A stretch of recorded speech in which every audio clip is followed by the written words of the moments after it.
You are listening to the REI Mastermind Podcast. Join JD as he chats with industry-leading real estate experts and professionals. We learn from their experience and uncover the strategies to their success that we can implement into our own businesses, and we can drive immediate results today. They share their experience and wisdom as we build a foundation to our own success. This is the REI Mastermind Network. Well, we have Ryan Sterling on the call tonight. And Ryan, I appreciate your time.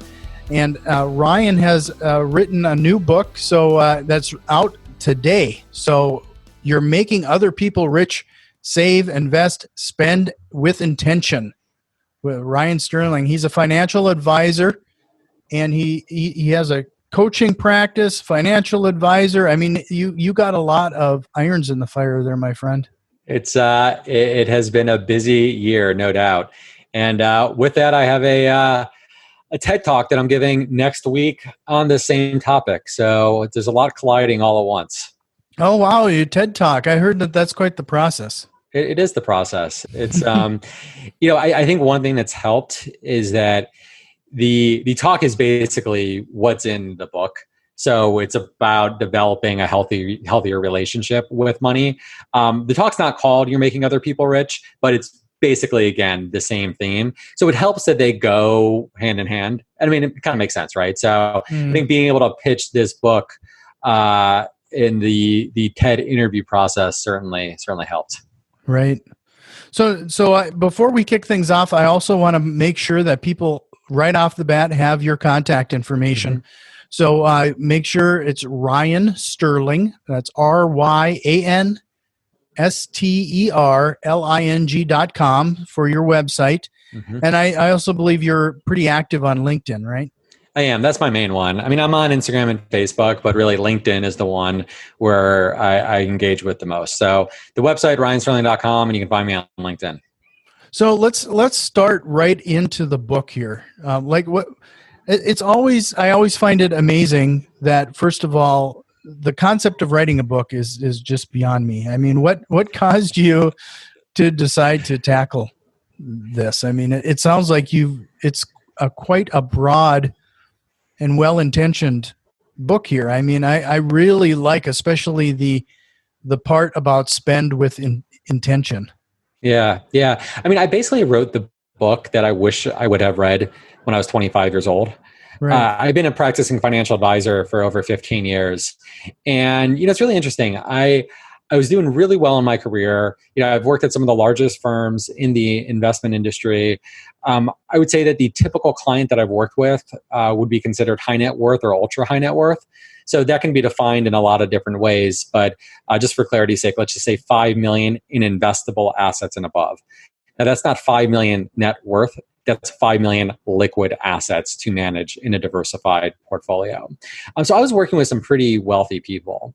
And, when I look over my 15, 16-year career, I've had a really good vantage point when it comes to wealth, families, how it plays a role with you personally, professionally, the role ego plays, expectations. I mean, you name it. I've seen it all. But I was also in a period of my life where I was making more income than I thought where I would be, 10 years prior. So I was doing really well in my career. I was hitting all of those benchmarks, all of those milestones, but I was suffering from what people call, and it's a phenomenon known as lifestyle creep.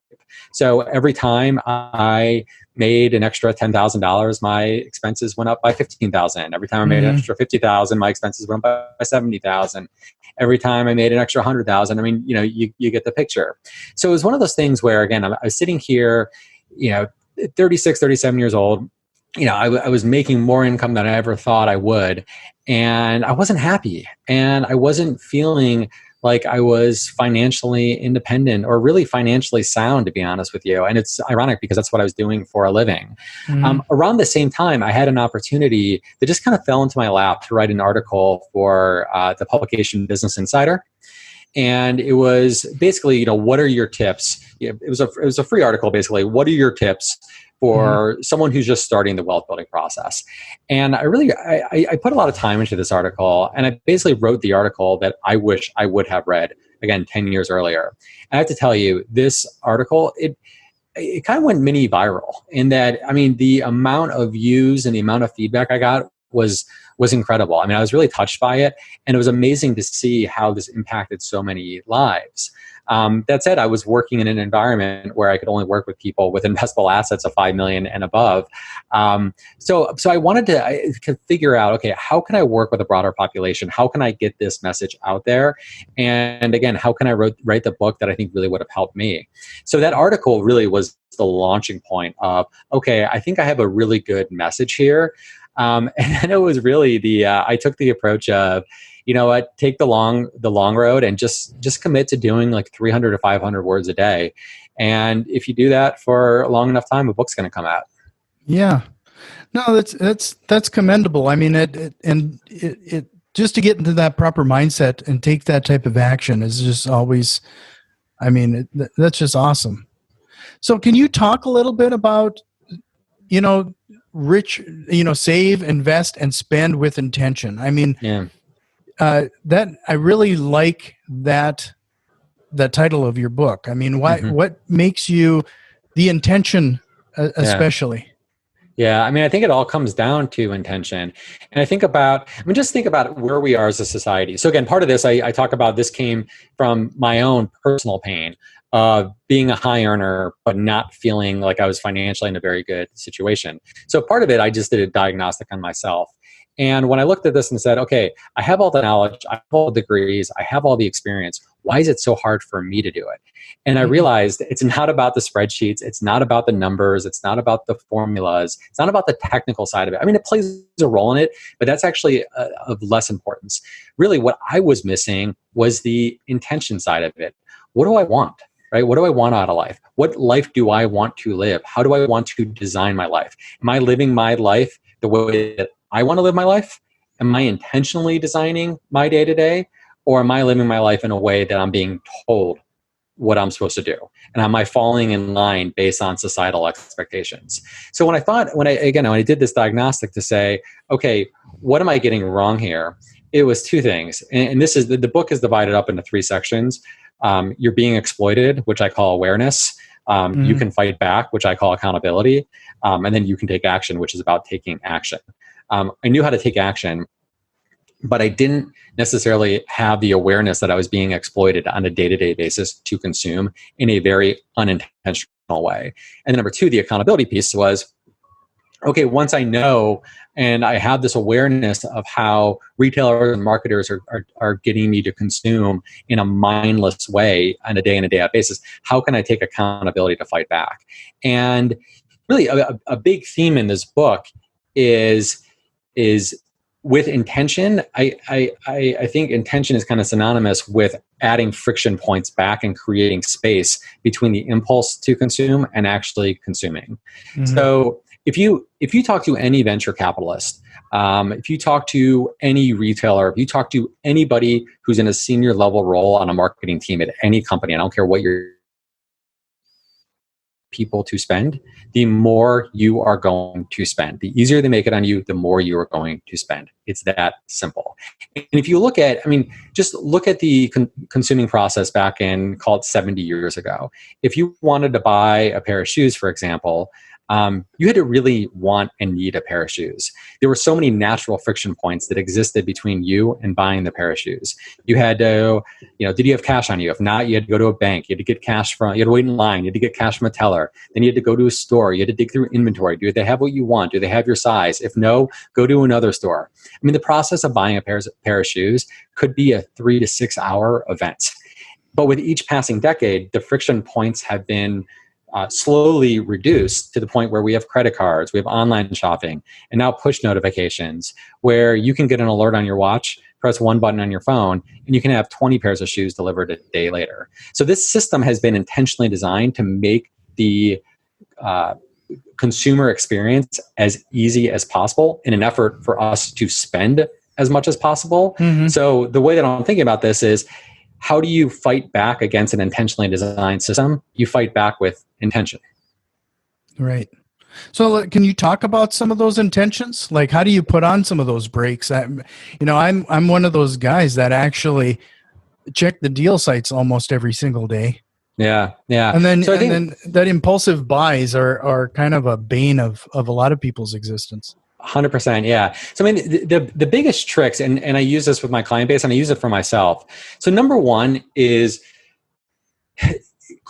create short-term achievable money goals. So for example, if you have retirement as a goal and you're 25 years old or even 30 years old, I mean, retirement feels like a long way away. I mean, the traditional standard definition of retirement, you're talking 65 or so. If you're 30 years old, that's 35 years away. So if you're thinking, okay, I have a goal that's 35 years away, I need to retire at some point in time. It's kind of an abstract goal. It's not in front of you. But if you see a beautiful watch or a pair of shoes or something you can use or have fun with today, I mean, when you think about that decision between, again, retirement 30 years away or something that's right in front of you that I can use today, I mean, the retirement goal, it just stands no chance, right? It's too far away. It's too abstract. So number one, we have to shorten the goals to the next benchmark. So instead of saying retirement, maybe it's $1,000 saved over the next month. Maybe it's saving $10,000 over the next year. I mean, it could be $50 over the next 2 weeks. Whatever you like, wherever you are, whatever you can do that's better than what you're doing right now. And again, just set the goals, make it short term, make it very achievable. And then once you hit it, then move the goalpost from there. So that's number one. Number two is just create some space between the impulse to consume and actually making the purchase. So with that, I mean, the user experience is so easy today. I mentioned you can get an alert on your watch and press one button on your phone. I create this rule that before checking out, I step away for at least 5 minutes. Just do something else for 5 minutes. It could be 15 minutes if you need it. I have a client that does it for an hour. Create space, create distance to create that friction. You still might make the purchase, but there'll at least be some space and some thought behind it. And by the way, if you decide not to do it after 5 minutes and you say, you know what, I actually don't really need this, make sure to delete it from your cart, because if it's in your cart, they will find you somehow. So it's one of those things, delete it from your cart, delete it from your mind, and just completely forget about it, right? If you don't, if it's not something that you really need after giving 5, 15 minutes or an hour, then you don't need it. Your life's gonna be fine. Then I think the last thing is, and this is a funny one because it's something we do every day, but at the same time, when we actually really think and try to thoughtfully define this question, it's actually becomes a lot harder. And the question is, what do you want? I ask people all the time, what do you want, but add 2 constraints. It can't be more stuff, and it can't be money. So in other words, what are your deeper wants? And almost always it's more connections, it's more adventure, it's more personal growth opportunities, it's more fun. I mean, you name it. But by doing this and by defining the wants, then go through and to say, okay, so what are you missing in your life right now where you can get back some of those wants and you can actually experience some things that are missing from your life. I actually have some clients that actually put together a vision board to visualize what their best, most intentional life looks like. And then once you get clear on what you want your life to look like, how you envision your life, what you want out of life, now you can ask the question when you get the impulse to consume, is this getting me closer to, or is it taking me away from my best life? Right. No, I really like that, especially the exercise around what are your wants, and I like that you deliberately said it can't be more stuff or money. I mean, that really is a thing. You know, you brought up something there, like putting in those barriers, like step away. You know, it reminds me something I did not too long ago. Actually, it's probably been closer to a year ago now. I stopped installing social media apps on my phone. 100%. Yeah. It makes me, it puts in a barrier. So if I want to check social media, I have to actually launch it through a web browser on my phone or go to the computer and do it. I mean, it's that additional barrier. So it prevented me from checking it every 5 seconds. Yeah. I have a client who she had a really hard time with promotions. It's like every promotion, it's like, yep, totally, I need that. Yep, I need this. Yep, I need this. She couldn't stop. So in the theme of, again, putting up the barriers, the friction points, we said, okay, we're going to create some rules here. Number one, you're deleting all of your apps. Mm-hmm. You can put it back, but for right now, just delete all of them. So she deleted all of her retail apps. Number two, created this rule that for 1 month, you cannot buy anything new. If you need a new vacuum cleaner, wait a month. If you need pots and pans, like, wait a month. No new stuff for 1 month. And it's amazing to see the change in just 1 month by deleting the apps and by saying no to new stuff. She was like a completely different person. And it was the purge that she needed to say, you know what, I have control over this. Because she was being controlled.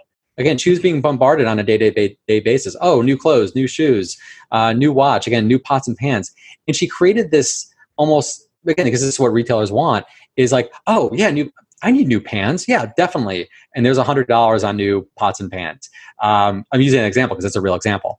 So when she created that space, it completely changed the control, where then she felt in control. And now we're a couple months removed from that.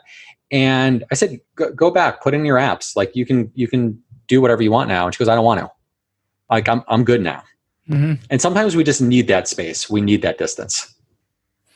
Yeah, no, this is awesome. So, you mentioned vision boards before. Are there any other tips and strategies that you would recommend, or exercises that people might want to consider when painting this ideal, like living in it with intention?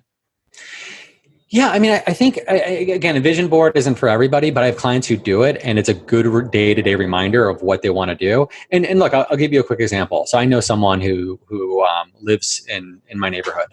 Great guy. He's an attorney. Hates his job. I mean, the guy looks miserable. Absolutely hates his job. And every time I see him, by the way, he looks tired. He's aging faster than he probably should be.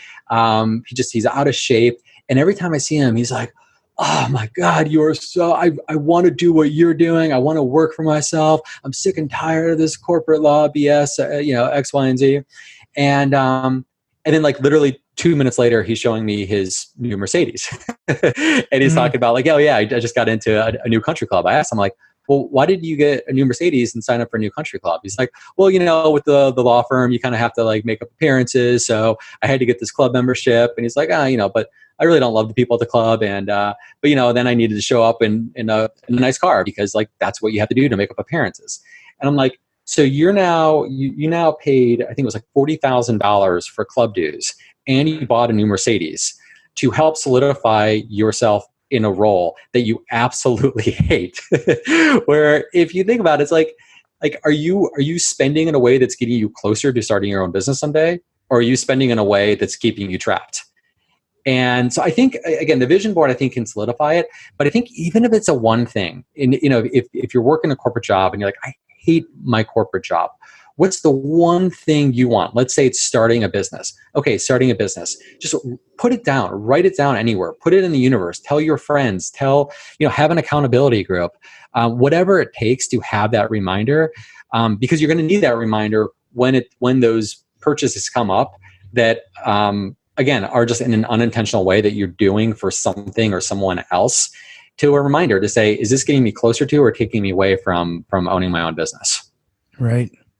And as a reminder now, you provide this as a service as part of your coaching. So if people want to go into a deeper dive, make sure you go to ryansterling.com, like we said, or hit you up through LinkedIn. LinkedIn, yeah. So let's circle back on a couple things here. Before we started the discussion, before we hit record, you mentioned that a lot of people experience some unrest and anxiety around money. And we talked about, like, hitting those perceived goals, if you will. People are buying Mercedes and a few other things. Let's talk a little bit about that.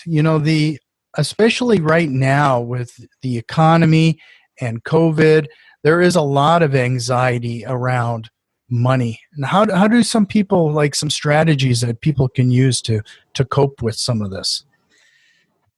Yeah, I mean, if you're, so first off, I mean, number one, if you are somebody who unfortunately lost your job during this time, if you're getting any sort of benefits, or if you have a severance, make sure to really think about where your money is going more so than ever.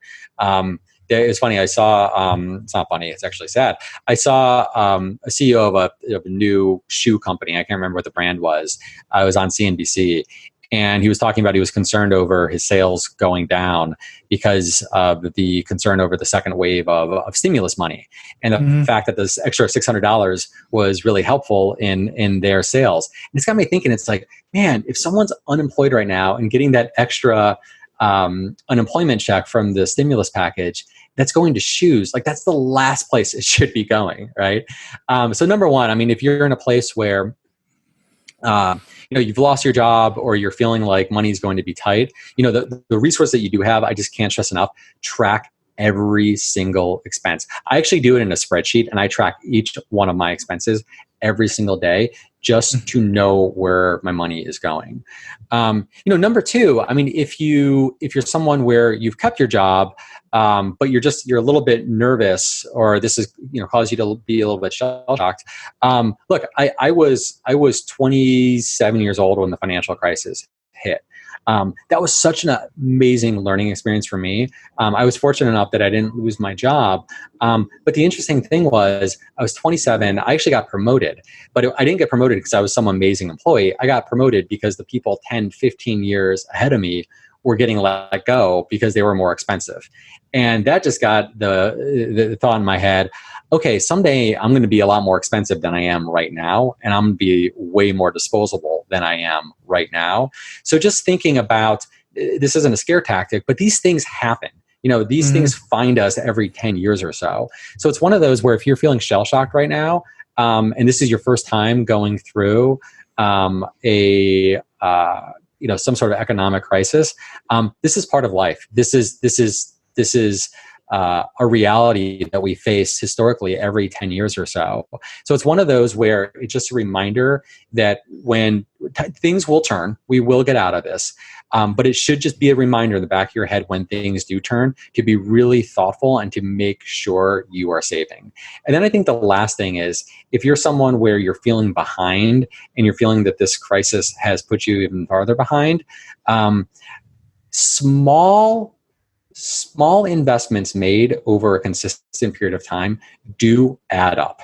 So if you can take, I don't care what it is, $100, $200, $300, $50 a month, and put it in an investment account and just buy an S&P 500 exchange traded fund. So S&P 500 exchange traded fund, it's a mutual fund that you can buy just like a stock, and it basically tracks the 500 largest companies. You can buy on Robinhood, and this is not an endorsement of Robinhood, but you can buy an exchange traded fund for as little as really $5, but I mean, $50 a month. It sounds like a small amount, but it does add up over time. And if that's all you can do, I can't stress enough, do it. And especially in times of stress and anxiety, I just noticed that for myself personally, if there's anything that I feel stressed about, or I feel some sort of anxiety, the best antidote is to just do something about it in the opposite direction. So if you feel like you're not far enough ahead of, you're not where you should be, well, then instead of having anxiety about it, take action in that direction. Mm-hmm. Yeah, no, that's great advice. And what I would also make sure that you don't sit there and if you start buying stock or something in Robinhood, don't be looking at it every few minutes, because the market will just drive you crazy too. Oh no, this is long-term investments. And one thing I will say is that when you look at the simple path to building wealth, it's really two things. It's the intention that we talked about at the beginning of this conversation, adding intention to our spending.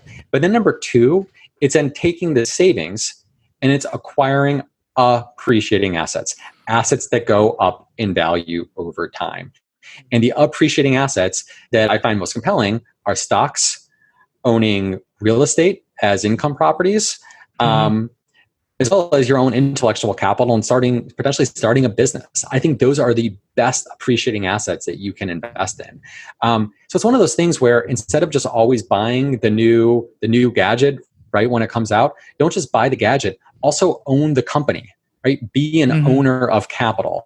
So it's really that simple. It's adding intention to your spending, and it's taking the savings and it's becoming an owner of capital, an owner of your life, as opposed to just being a consumer of stuff and supplier of labor.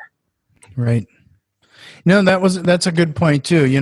I've heard that from somebody else as well, is that if you are going to buy stock, consider buying stock in the things that you would typically buy in your everyday life. I mean, those are products that you like and that you are familiar with.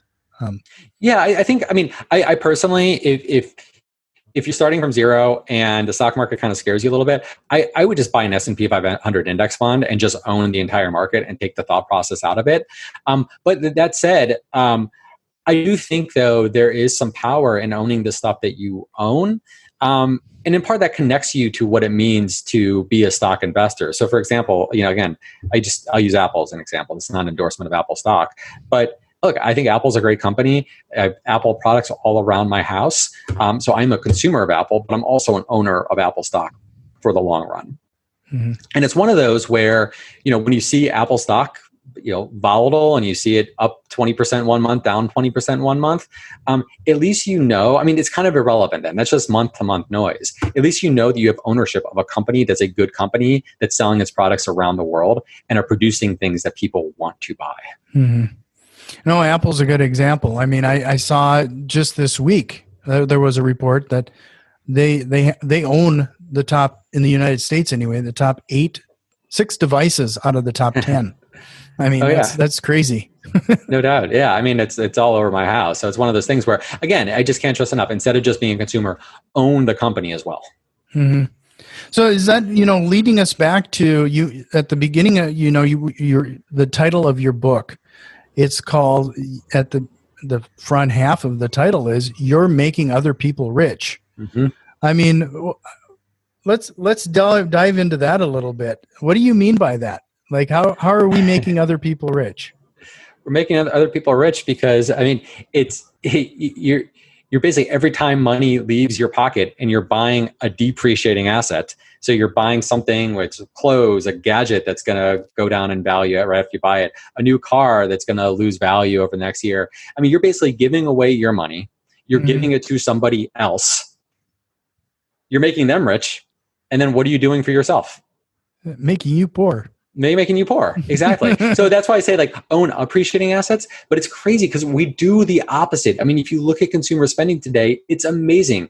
The average American has $7,000 of credit card debt, right? Which means you are then borrowing at an interest rate of 20% to buy stuff that you don't need. And again, when you are making that exchange, you're making a couple of people rich. You're buying the owners of capital who own the stuff that you're buying. You're making them rich. And then you're making the lenders rich because you're paying them 20% for the right to have their money. So, I mean, it's an insane system when you think about it, right? Again, so many of us, I said this before, we stay stuck as a consumer of stuff and supplier of labor. And we have to supply our labor because we need money, because we need to have the money to buy more stuff. And it's a really vicious cycle. Meanwhile, the people who own the stuff that we're buying, they're taking our money and they're investing it and they're growing that money. So I tell people all the time, if you're just mindlessly buying things, if you're someone where, and my wife and I used to have this issue. Again, I wrote the book. I wish I would have read 20, when I was 25. So I know this very well because I was one of these people. And I mean, when you're talking about just constantly buying, oh, here's a deal on a new shirt. Here's some new jeans. Here's some new shoes. Oh, here's a new watch. And you just keep buying. You can't stop yourself. I started to notice that the stuff that we were buying a year later, we were donating. right? We were buying, we were over consuming depreciating assets. So I tell people all the time, like a depreciating asset, if I were to try to sell this shirt to you right now, there's no way you buy it from me, at a price higher than what I paid for it. Like this shirt's probably worthless right now. I'd have to donate it if I didn't want it anymore. So it's amazing to think that we were spending thousands of dollars that eventually was just getting donated as, just clothes that we weren't using anymore because we needed to make space for the new clothes that we were buying. I mean, it was just insanity when I thought about it. But then when I look around at my peer group, and I look around at some of my clients today in my coaching side of my business, that's how they're living their day-to-day life. And I have great empathy for that because I used to be there, and I get it. It's really hard to stop. It's really hard. Yeah. No, it's always amazing, especially, we deal with primarily real estate investing. But, I've run into quite a few people. You mentioned the Mercedes with the lawyer. They won't think twice of buying a new car, right? And have that monthly expense. But when they're the same people that will hem and haw and take forever, analysis paralysis when it comes to getting a cash flowing rental. That's right. Yeah. An asset that's going to pay you and go up in value over time. Yeah. So that I've been trying to switch the script a little bit on that. Let's say somebody wants a new car. I've been trying to coach people a little bit on the concept of, okay, you can have that car when you have the cash flow from a rental property to pay for it. That's right. So then it's a wash. That's right. Yeah. I mean, yeah, exactly. And I mean, this is one of those things where when reading this book and when writing this book, and hopefully when people read this book, I hope they'll see this is not a book about depriving yourself. And I tell my clients all the time, tracking your expenses, budgeting, this is not deprivation. This is not to deprive yourself. It's about saying no to the things that add very little to your life at the end of the day, and yes to the things that add an incredible amount of value. And this goes back to the, what do you want? So if you have someone that's like, what do I want? It can't be new stuff. It can't be more money.